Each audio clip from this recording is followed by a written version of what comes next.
जय श्री कृष्ण। त्वमेव माता च पिता त्वमेव बन्धुश्च सखा त्वमेव विद्या द्रविणं त्वमेव सर्वं मम देव। श्रीमद् भगवद गीता के तीसरे अध्याय का महात्म्य।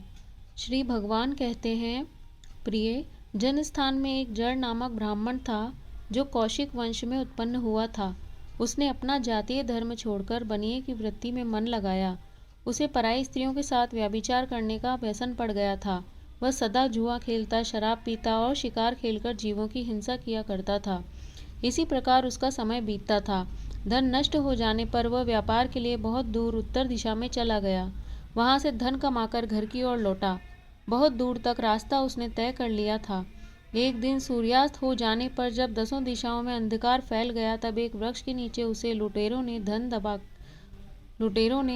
धर दबाया और शीघ्र ही उसके प्राण ले लिए। उसके धर्म का लोप हो गया था, इसीलिए वह बड़ा भयानक प्रेत हुआ। उसका पुत्र बड़ा धर्मात्मा और वेदों का विद्वान था।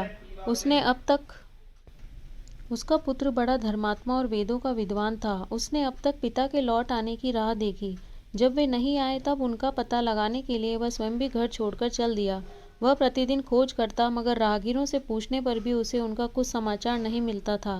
तदंतर एक दिन एक मनुष्य से उसकी भेंट हुई जो उसके पिता का सहायक था। उससे सारा हाल जानकर उससे पिता की मृत्यु पर बहुत शोक किया। वह बड़ा बुद्धिमान था। बहुत कुछ सोच विचार कर पिता का पारलौकिक कर्म करने की इच्छा से आवश्यक सामग्री साथ ले उसने काशी जाने का विचार किया। मार्ग में 7-8 मुकाम डालकर वह 9वें दिन उसी वृक्ष के नीचे पहुंचा जहां इसके पिता मारे गए थे। उस स्थान पर उसने संध्योपासना की और गीता के तीसरे अध्याय का पाठ किया। इसी समय आकाश में बड़ी भयानक आवाज हुई।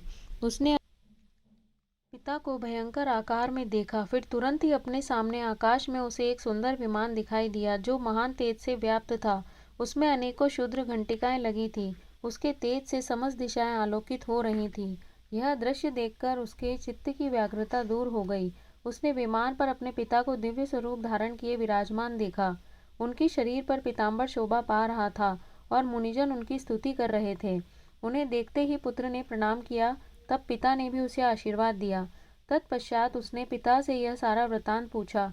उसके उत्तर में पिता ने सब बातें बताकर इस प्रकार कहना आरंभ किया, बेटा, देववश मेरे निकट गीता के तृतीय अध्याय का पाठ करके तुमने इस शरीर के द्वारा किए हुए दुस्तर कर्म बंधन से मुझे छुड़ा दिया। अतः अब घर लौट जाओ, क्योंकि जिसके लिए तुम काशी जा रहे थे वह प्रयोजन इस समय तृतीय अध्याय के पाठ से ही सिद्ध हो गया है। पिता के यूं कहने पर पुत्र ने पूछा, तात, मेरे हित का उपदेश दीजिए तथा और कोई कार्य जो मेरे लिए करने योग्य हो बतलाइए। तब पिता ने उससे कहा, अनग, तुम्हें यही कार्य फिर करना है।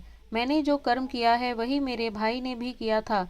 इससे वे घोर नरक में पड़े हैं। उनका भी तुम्हें उद्धार करना चाहिए तथा मेरे कुल के और भी जितने लोग नरक में पड़े हैं उन सबका भी तुम्हारे द्वारा उद्धार हो जाना चाहिए। यही मेरा मनोरथ है। बेटा, जिस साधन के द्वारा तुमने मुझे संकट से छुड़ाया है उसी का अनुष्ठान औरों के लिए भी करना उचित है।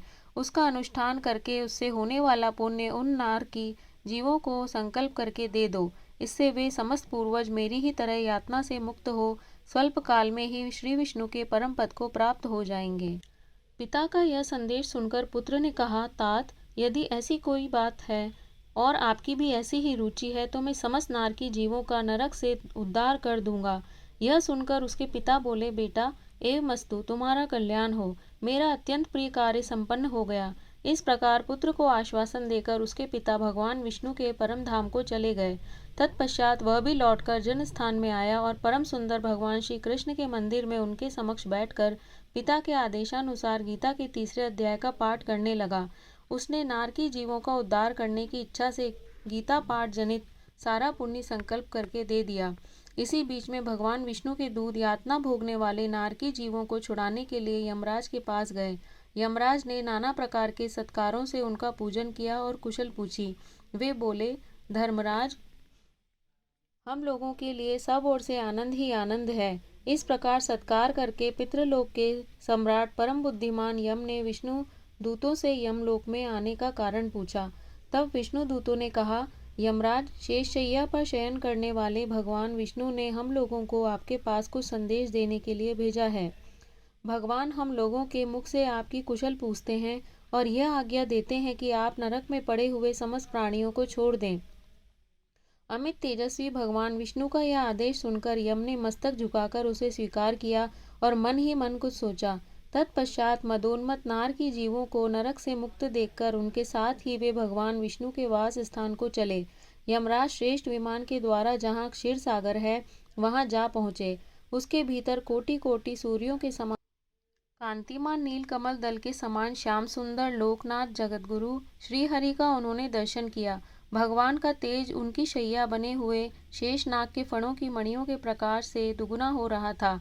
वे आनंद युक्त दिखाई दे रहे थे। उनका हृदय प्रसन्नता से परिपूर्ण था। भगवती लक्ष्मी अपनी सरल चितवन से प्रेम पूर्वक उन्हें बार बार निहार रही थी। चारों ओर योगीजन भगवान की सेवा में खड़े थे। उन योगियों की आंखों के तारे ध्यानस्थ होने के कारण निश्चल प्रतीत होते थे। देवराज इंद्र अपने विरोधियों को परास्त करने के उद्देश्य से भगवान की स्तुति कर रहे थे। ब्रह्मा जी के मुख से निकले हुए वेदांत वाक्य मूर्तिमान होकर भगवान के गुणों का गान कर रहे थे। भगवान पूर्णतः संतुष्ट होने के साथ ही समस्त योनियों की ओर से उदासीन प्रतीत होते थे।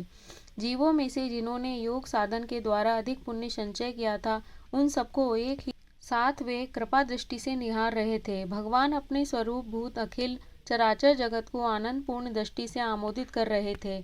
शेषनाग की प्रभा से उदासित एवं सर्वत्र व्यापक दिव्य विग्रह धारण किए नीलकमल के सदृश श्याम वर्ण वाले श्रीहरि ऐसे जान पड़ते थे मानो चांदनी से घिरा हुआ आकाश सुशोभित हो रहा हो।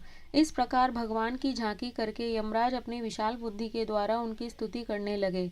यमराज बोले, संपूर्ण जगत का निर्माण करने वाले परमेश्वर, आपका अंतकरण अत्यंत निर्मल है। आपके मुख से ही वेदों का प्रादुर्भाव हुआ है। आप ही विश्व स्वरूप और इसके विधायक ब्रह्मा हैं। आपको नमस्कार है। अपने बल और वेग के कारण जो अत्यंत दुर्धर्ष प्रतीत होते हैं, ऐसे दानवेंद्रों का अभिमान चूर्ण करने वाले भगवान विष्णु को नमस्कार है।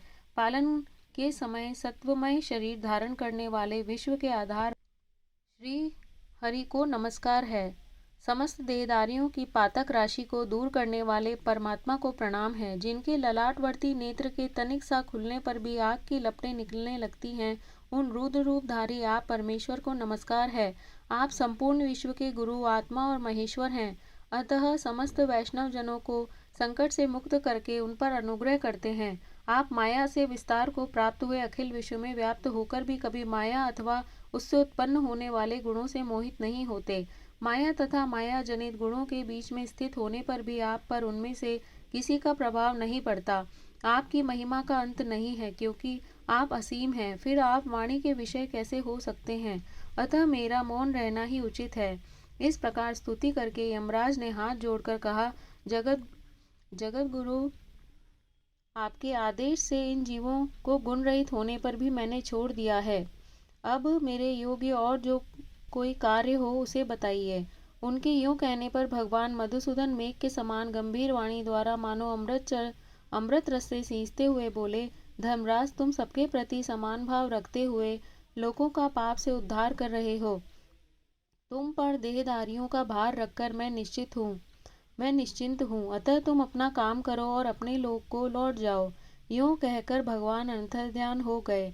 यमराज भी अपनी पुरी को लौट आए। तब वह ब्राह्मण अपनी जाति के और समस्त नारकी जीवों का नरक से उद्धार करके स्वयं भी शेष विमान द्वारा श्री विष्णु धाम को चला गया।